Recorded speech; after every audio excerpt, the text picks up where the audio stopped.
गौरी पुत्र गणेश भगवान की जय। श्री लक्ष्मी नारायण भगवान की जय। श्री उमापति शंकर भगवान की जय। बृहस्पति देव की जय। प्रिय भक्तजनों, आज हम इस वीडियो में बृहस्पतिवार की व्रत कथा सुनेंगे। बृहस्पतिवार व्रत को करने से मन की इच्छाएं पूरी होती हैं और बृहस्पति महाराज प्रसन्न होते हैं तथा धन, पुत्र, विद्या और मनवांछित फलों की प्राप्ति होती है। परिवार को सुख शांति मिलती है। इसीलिए यह व्रत सर्वश्रेष्ठ और अति फलदायक सभी स्त्री और पुरुषों के लिए है। इस व्रत में केले का पूजन करना चाहिए। कथा और पूजन के समय तन, मन, क्रम, वचन से शुद्ध होकर जो इच्छा हो बृहस्पति देव की प्रार्थना करनी चाहिए और उनकी इच्छाओं को बृहस्पति देव अवश्य पूर्ण करते हैं, ऐसा मन में दृढ़ विश्वास रखना चाहिए। तो भक्तजनों, आइए अब सुनते हैं बृहस्पतिवार की व्रत कथा। तो आप सभी भक्तजन बड़ी ही श्रद्धा, ध्यान पूर्वक और प्रसन्न चित्त मन से इस कथा को सुनिए। तो सभी प्रेम से बोलिए श्री लक्ष्मी नारायण भगवान की जय। बृहस्पति देव की जय। सर्व देवी देवता की जय। भारतवर्ष में एक राजा राज्य करता था। वह बड़ा प्रतापी और दानी था। वह नित्य गरीबों और ब्राह्मणों की सहायता करता था, लेकिन यह बात उसकी रानी को अच्छी नहीं लगती थी। वह ना ही गरीबों को दान देती और ना ही भगवान का पूजन करती थी और राजा को भी दान देने से मना किया करती थी। एक दिन राजा शिकार खेलने वन को गए हुए थे तो रानी महल में अकेली थी। उसी समय बृहस्पति देव साधु वेश में राजा के महल में भिक्षा के लिए गए और भिक्षा मांगी। तब रानी ने भिक्षा देने से इनकार किया और कहा, हे साधु महाराज, मैं तो दान पुण्य से तंग आ गई हूँ। मेरा पति सारा धन लुटाता रहता है। मेरी इच्छा है कि हमारा धन नष्ट हो जाए, फिर न रहेगा बांस, न बजेगी बांसुरी। तब साधु ने कहा, देवी, तुम तो बड़ी अजीब हो। धन, संतान तो सभी चाहते हैं, पुत्र और लक्ष्मी तो पापी के घर भी होनी चाहिए। यदि तुम्हारे पास अधिक धन है तो भूखों को भोजन दो, प्यासों के लिए प्याऊ बनवाओ, मुसाफिरों के लिए धर्मशालाएं खुलवाओ और निर्धन अपनी कुंवारी कन्याओं का विवाह नहीं कर सकते, उनका विवाह करा दो। ऐसे कई और काम हैं जिनको करने से तुम्हारा यश लोक परलोक में फैलेगा। परंतु रानी पर उपदेश का कोई प्रभाव न पड़ा। वह बोली, महाराज, आप मुझे कुछ न समझाएं। मैं ऐसा धन नहीं चाहती जो हर जगह बांटती फिरूं। तब साधु ने उत्तर दिया, यदि तुम्हारी ऐसी इच्छा है तो तथास्तु। तुम ऐसा करना कि बृहस्पतिवार को घर लीप कर पीली मिट्टी से अपना सिर धोकर स्नान करना, भट्टी चढ़ाकर कपड़े धोना। ऐसा करने से आपका सारा धन नष्ट हो जाएगा। और इतना कहकर वह साधु महाराज वहां से आलोप हो गए। तब साधु के अनुसार कही बातों को पूरा करते हुए रानी को केवल 3 बृहस्पतिवार ही बीते थे कि उसकी समस्त धन संपत्ति नष्ट हो गई और भोजन के लिए राजा का परिवार तरसने लगा। तब एक दिन राजा ने रानी से बोला कि हे रानी, तुम यहीं रहो, मैं दूसरे देश को जाता हूँ, क्योंकि यहाँ पर सभी लोग मुझे जानते हैं, इसीलिए मैं कोई छोटा कार्य नहीं कर सकता। तब ऐसा कहकर राजा परदेश चला गया और वहां वह जंगल से लकड़ी काटकर लाता और शहर में बेचता और इस तरह वह अपना जीवन व्यतीत करने लगा। इधर राजा के परदेश जाते ही रानी और दासी दुखी रहने लगे। एक बार जब रानी और दासी को 7 दिन तक बिना भोजन के रहना पड़ा तो रानी ने अपनी दासी से कहा, हे दासी, पास ही के नगर में मेरी बहन रहती है, वह बड़ी धनवान है, तू उसके पास जा और कुछ ले आ ताकि थोड़ी बहुत गुजर बसर हो जाए। तब दासी रानी की बहन के पास गई और उस दिन गुरुवार था और रानी की बहन उस समय बृहस्पतिवार व्रत की कथा सुन रही थी। तब दासी ने रानी की बहन को अपनी रानी का संदेश दिया, लेकिन रानी की बड़ी बहन ने कोई उत्तर नहीं दिया।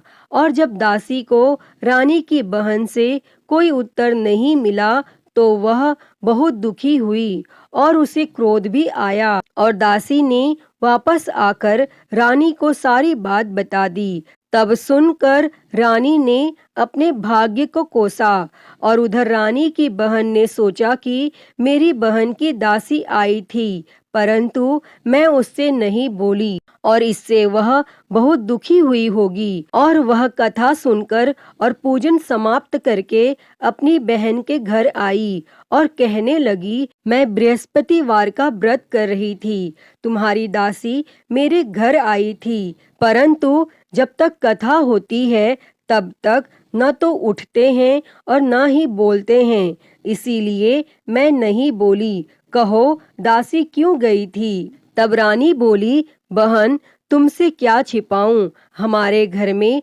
खाने तक को अनाज नहीं था। और ऐसा कहते कहते रानी की आंखें भर आई। उसने दासी समेत पिछले 7 दिनों में भूखे रहने तक की बात अपनी बहन को विस्तार पूर्वक सुना दी।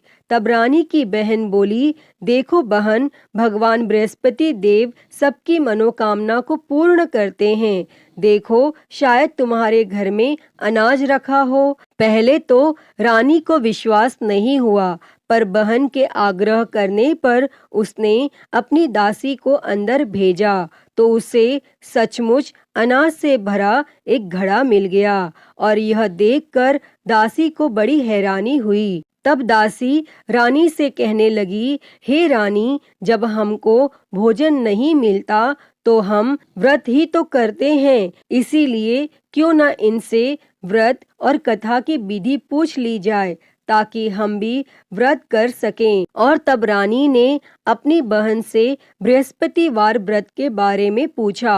तब उसकी बहन ने बताया, बृहस्पतिवार के व्रत में चने की दाल और मुनक्का से विष्णु भगवान का केले की जड़ में पूजन करें तथा दीपक जलाएं, व्रत कथा सुनें और पीला भोजन ही करें, इससे बृहस्पति देव प्रसन्न होते हैं। व्रत और पूजन विधि बताकर रानी की बहन अपने घर को लौट गई और 7 दिन के बाद जब गुरुवार आया तो रानी और दासी ने व्रत रखा। गुड़साल में जाकर चना और गुड़ लेकर आई, फिर उससे केले की जड़ तथा विष्णु भगवान का पूजन किया। और अब पीला भोजन कहाँ से आए, इस बात को लेकर दोनों बहुत दुखी थी। चूंकि उन्होंने व्रत रखा था, इसीलिए बृहस्पति देव उनसे प्रसन्न थे। इसीलिए वे एक साधारण व्यक्ति का रूप धारण कर 2 थालों में सुंदर पीला भोजन दासी को दे गए। और तब भोजन पाकर दासी प्रसन्न हुई और फिर रानी के साथ मिलकर भोजन ग्रहण किया और उसके बाद वे सभी गुरुवार को व्रत और पूजन करने लगी। बृहस्पति भगवान की कृपा से उनके पास फिर से धन संपत्ति आ गई, परंतु रानी फिर से पहले की तरह आलस्य करने लगी। तब दासी बोली, देखो रानी, तुम पहले भी इस प्रकार आलस्य करती थी, तुम्हें धन रखने में कष्ट होता था और इस कारण सब धन नष्ट हो गया।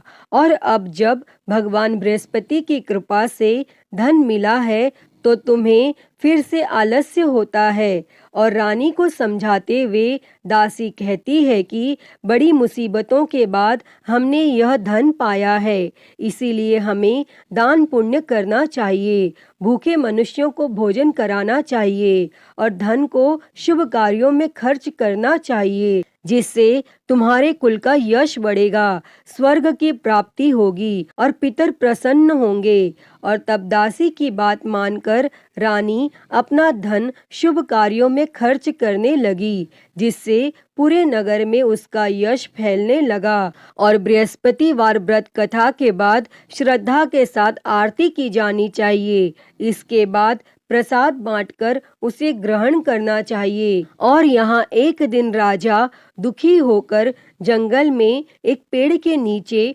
आसन जमाकर बैठ गया। वह अपनी दशा को याद करके व्याकुल होने लगा और बृहस्पतिवार का दिन था। एकाएक उसने देखा कि निर्जन वन में एक साधु प्रकट हुए और वह साधु वेश में स्वयं बृहस्पति देवता थे। लकड़हारे के सामने आकर बोले, हे लकड़हारे, इस सुनसान जंगल में तू चिंता मग्न क्यों बैठा है? तब लकड़हारे ने दोनों हाथ जोड़कर प्रणाम किया और उत्तर दिया, हे महात्मा जी, आप सब कुछ जानते हैं, मैं क्या कहूँ? यह कहकर रोने लगा और साधु को अपनी आत्मकथा सुनाई। तब महात्मा जी ने कहा, तुम्हारी स्त्री ने बृहस्पतिवार के दिन बृहस्पति भगवान का निरादर किया है, जिसके कारण रुष्ट होकर उन्होंने तुम्हारी यह दशा कर दी। अब तुम चिंता को दूर करके मेरे कहने पर चलो तो तुम्हारे सब कष्ट दूर हो जाएंगे और भगवान पहले से भी अधिक संपत्ति देंगे। तुम बृहस्पति के दिन कथा किया करो। 2 पैसे के चने मुनक्का लाकर उसका प्रसाद बनाओ और शुद्ध जल से लोटे में शक्कर मिलाकर अमृत तैयार करो। कथा के पश्चात अपने सारे परिवार और सुनने वाले प्रेमियों में अमृत व प्रसाद बांटकर आप भी ग्रहण करो। ऐसा करने से भगवान तुम्हारी सब मनोकामनाएं पूरी करेंगे। तब साधु के ऐसे वचन सुनकर लकड़हारा बोला, हे प्रभु, मुझे लकड़ी बेचकर इतना पैसा नहीं मिलता जिससे भोजन के उपरांत कुछ बचा सकूं। मैंने रात्रि में अपनी स्त्री को व्याकुल देखा है। मेरे पास कुछ भी नहीं जिससे मैं उसकी खबर मंगा सकूं। तब साधु ने कहा, हे लकड़हारे, तुम किसी बात की चिंता मत करो। बृहस्पति के दिन तुम रोजाना की तरह लकड़ियां लेकर शहर को जाओ।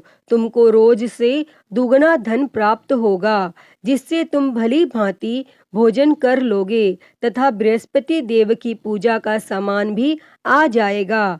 और इतना कहकर साधु अंतर ध्यान हो गए और धीरे धीरे समय व्यतीत होने पर फिर वही बृहस्पतिवार का दिन आया और लकड़हारा जंगल से लकड़ी काटकर किसी शहर में बेचने गया। उसे उस दिन और दिन से अधिक पैसा मिला। तब राजा ने चना गुड़ आदि लाकर गुरुवार का व्रत किया और उस दिन से उसके सभी क्लेश दूर हो गए। परंतु जब दोबारा गुरुवार का दिन आया तो बृहस्पतिवार का व्रत करना वह भूल गया।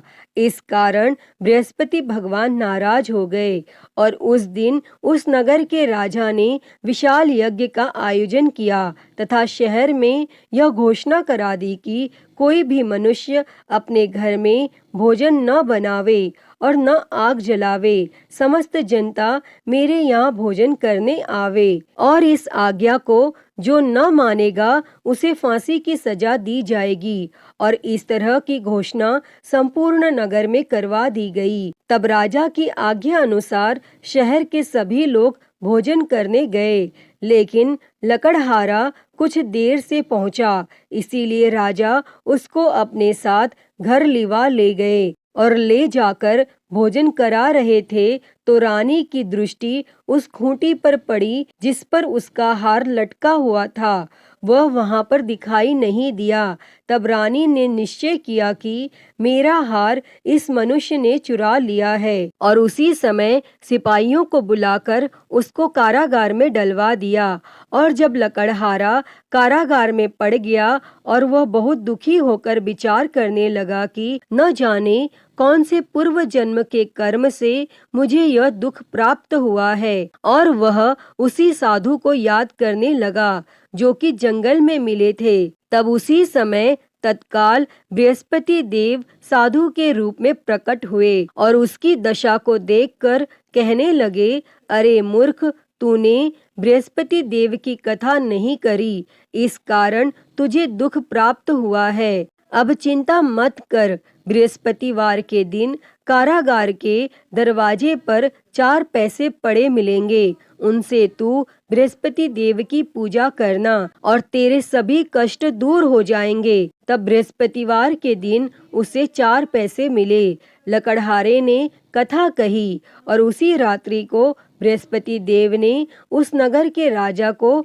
स्वप्न में कहा, हे राजा, तुमने जिस आदमी को कारागार में बंद कर दिया है वह निर्दोष है, वह राजा है, उसे छोड़ देना, और रानी का हार उसी खूंटी पर लटका है। अगर तू ऐसा नहीं करेगा तो मैं तेरे राज्य को नष्ट कर दूंगा। और इस तरह रात्रि के स्वप्न को देखकर राजा प्रातः काल उठा और खूंटी पर हार देखकर लकड़हारे को बुलाकर क्षमा मांगी तथा लकड़हारे को योग्य सुंदर वस्त्र आभूषण देकर विदा कर दिया। और बृहस्पति देव की आज्ञा के अनुसार लकड़हारा अपने नगर को चल दिया। और जब राजा अपने नगर के निकट पहुंचा तो उससे बड़ा आश्चर्य हुआ। नगर में पहले से अधिक बाग, तालाब, कुएं तथा बहुत सी धर्मशाला, मंदिर आदि बन गई हैं। तब राजा ने पूछा, यह किसका बाग और धर्मशाला है? तब नगर के सब लोग कहने लगे, यह सब रानी और बांदी के हैं। तो राजा को आश्चर्य हुआ और गुस्सा भी आया। और जब रानी ने यह खबर सुनी कि राजा आ रहे हैं तो रानी ने बांदी से कहा कि हे दासी, देख राजा हमको कितनी बुरी हालत में छोड़ गए थे और हमारी ऐसी हालत देखकर वह लौट न जाए, इसीलिए तू दरवाजे पर खड़ी हो जा। तब आज्ञा अनुसार दासी दरवाजे पर खड़ी हो गई और राजा आए तो उन्हें अपने साथ लिवा लाई। तब राजा ने क्रोध करके अपनी रानी से पूछा कि यह धन तुम्हें कैसे प्राप्त हुआ है? तब रानी ने कहा, हमें यह सब धन बृहस्पति देव के इस व्रत के प्रभाव से प्राप्त हुआ है। और फिर राजा ने निश्चय किया कि 7 रोज बाद तो सभी बृहस्पति देव का पूजन करते हैं, परंतु मैं प्रतिदिन दिन में 3 बार कहानी तथा रोज व्रत किया करूँगा। और अब हर समय राजा के दुपट्टे में चने की दाल बंधी रहती तथा दिन में 3 बार कहानी कहता। और एक रोज राजा ने विचार किया कि चलो अपनी बहन के यहाँ हो आवे। इस तरह निश्चय कर राजा घोड़े पर सवार हो अपनी बहन के यहाँ को चलने गया। मार्ग में उसने देखा कि कुछ आदमी एक मुर्दे को लिए जा रहे हैं। उन्हें रोककर राजा ने कहा, अरे भाइयों, मेरी बृहस्पति देव की कथा सुन लो। और वे बोले, लो, हमारा तो आदमी मर गया है, इसको अपनी कथा की पड़ी है। परंतु कुछ आदमी बोले, अच्छा कहो, हम तुम्हारी कथा भी सुनेंगे। तब राजा ने दाल निकाली और जब कथा आधी हुई थी कि मुर्दा हिलने लग गया। और जब कथा समाप्त हो गई तो राम राम करके मनुष्य उठकर खड़ा हो गया। और आगे मार्ग में उसे एक किसान खेत में हल चलाता मिला। तब राजा ने उसे देखकर उससे बोले, अरे भैया, तुम मेरी बृहस्पतिवार की कथा सुन लो। तब किसान बोला, जब तक मैं तेरी कथा सुनूंगा तब तक 4 हरिया जोत लूंगा। जा अपनी कथा किसी और को सुना। इस तरह राजा आगे चलने लगा और राजा के हटते ही बैल पछाड़ खाकर गिर गया तथा किसान के पेट में बड़ी जोर का दर्द होने लगा। और उस समय उसकी माँ रोटी लेकर आई। उसने जब यह देखा तो अपने पुत्र से सब हाल पूछा। तब बेटे ने सभी हाल कह दिया। तो बुढ़िया दौड़ी दौड़ी उस घुड़सवार के पास गई और उससे बोली कि मैं तेरी कथा सुनूंगी, तू अपनी कथा मेरे खेत पर चलकर ही कहना।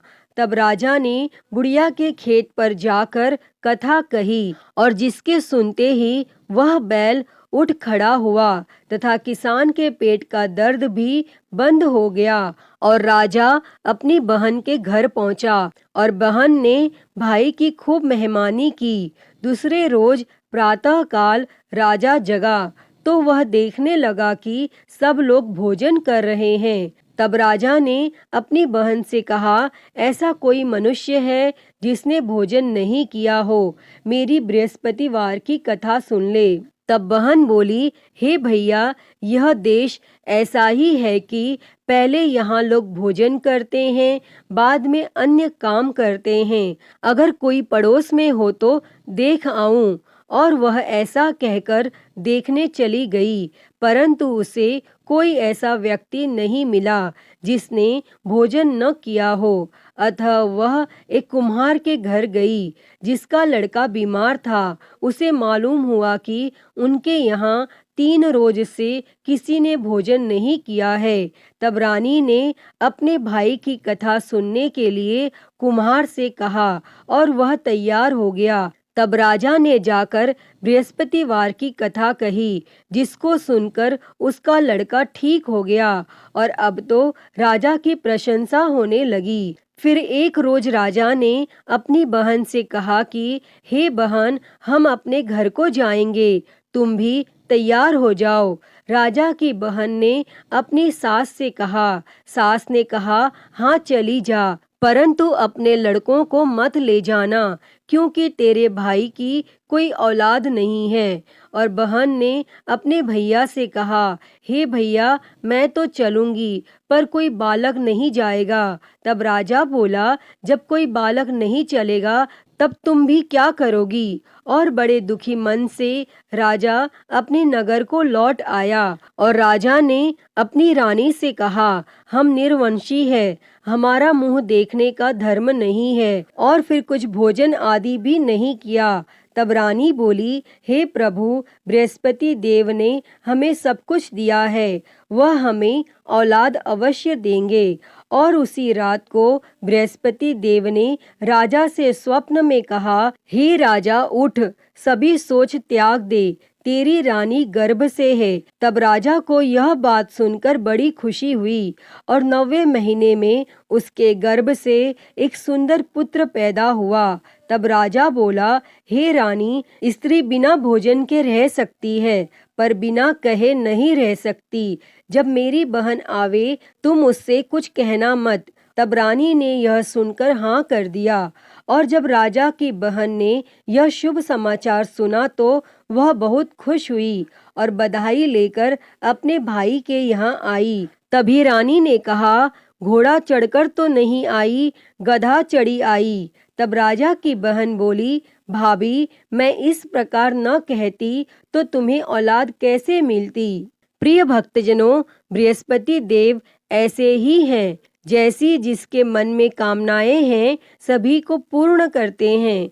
जो सद्भावना पूर्वक बृहस्पतिवार का व्रत करता है एवं कथा पढ़ता है अथवा सुनता है, दूसरों को सुनाता है, बृहस्पति देव उसकी सभी मनोकामना पूर्ण करते हैं। जैसी सच्ची भावना से रानी और राजा ने उनकी कथा का गुणगान किया तो उनकी सभी इच्छाएं बृहस्पति देव जी ने पूर्ण की थीं। अतः हे बृहस्पति देव जी, जैसी कृपा आपने राजा और रानी पर की, वैसी ही कृपा इस कथा को कहते, सुनते और हुंकारा भरते सभी पर करना। तो सभी प्रेम से बोलिए, बृहस्पति देव की जय, श्री लक्ष्मी नारायण भगवान की जय। तो आइए बृहस्पतिवार व्रत की एक और कथा सुनते हैं।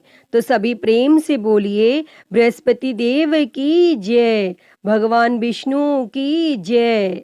प्राचीन समय में एक ब्राह्मण रहता था। वह बहुत निर्धन था, उसकी कोई संतान नहीं थी। उसकी स्त्री बहुत मलिनता के साथ रहती थी। वह स्नान न करती, किसी देवता का पूजन न करती। इससे ब्राह्मण देवता बड़े दुखी थे। बेचारे बहुत कुछ कहते थे, किंतु उसका कुछ परिणाम न निकला। तब भगवान की कृपा से ब्राह्मण की स्त्री को कन्या रूपी रत्न पैदा हुआ।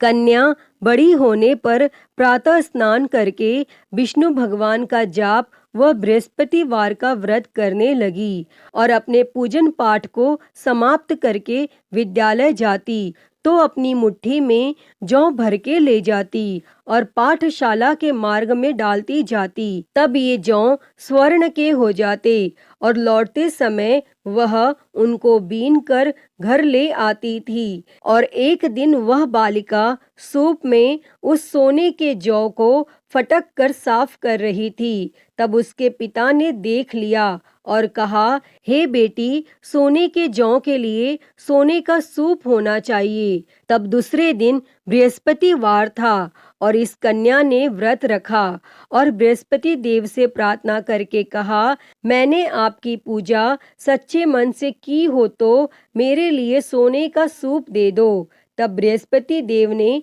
उसकी प्रार्थना स्वीकार कर ली। तब रोजाना की तरह वह कन्या जौ फैलाती हुई जाने लगी और जब लौटकर जौ बीन रही थी तो बृहस्पति देव की कृपा से सोने का सूप मिला और उसे वह घर ले आई और उसमें जौ साफ करने लगी।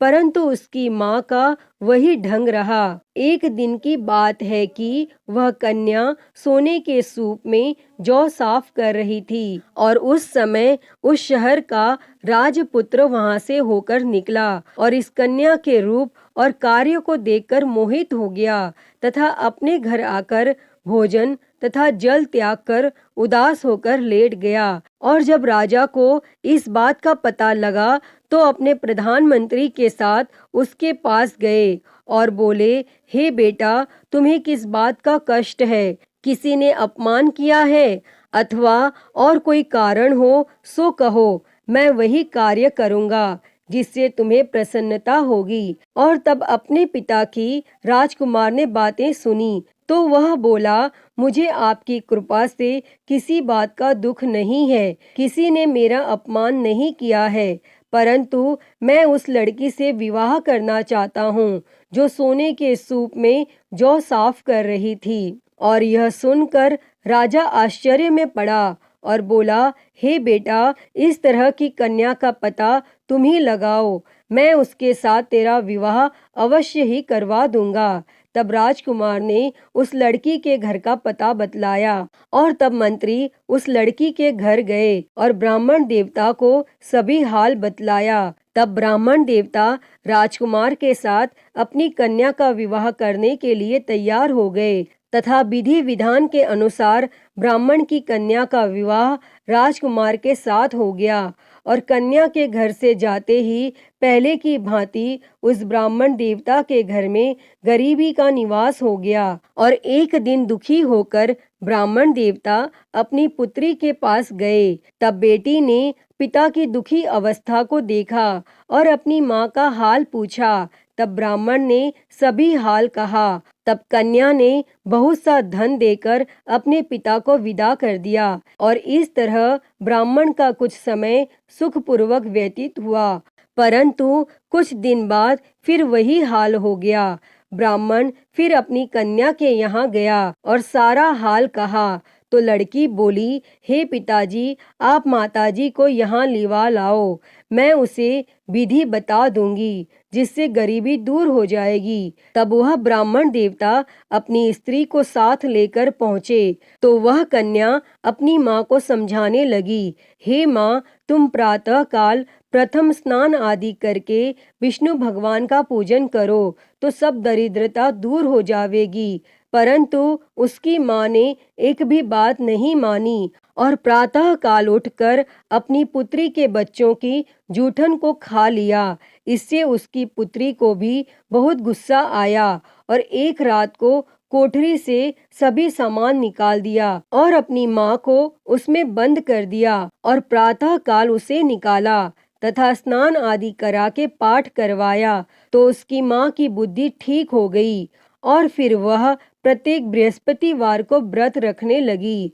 इस व्रत के प्रभाव से उसके माँ बाप बहुत ही धनवान और पुत्रवान हो गए और बृहस्पति जी के प्रभाव से इस लोक के सुख भोग कर स्वर्ग को प्राप्त हुए। अतः हे बृहस्पति देव जी, जैसी कृपा आपने ब्राह्मण पुत्री पर की, वैसी ही कृपा इस कथा को कहते, सुनते और हुंकारा भरते सभी पर करना। सभी के जीवन से दरिद्रता दूर कर सभी के जीवन में धन संपत्ति और सुख समृद्धि देना। तो सभी प्रेम से बोलिए बृहस्पति देव की जय, श्री लक्ष्मी नारायण भगवान की जय। प्रिय भक्तजनों, तो मैं उम्मीद करती हूँ कि आपको आज की ये कथा पसंद आई होगी और अगर वीडियो अच्छी लगी हो तो इसे लाइक करें, ज़्यादा से ज़्यादा शेयर करें और कमेंट बॉक्स में बृहस्पति देव जी की जय लिखना ना भूलें और हरिहर भक्ति चैनल को सब्सक्राइब कर नोटिफिकेशन बेल को ज़रूर ऑन कर लें। हर हर महादेव। धन्यवाद।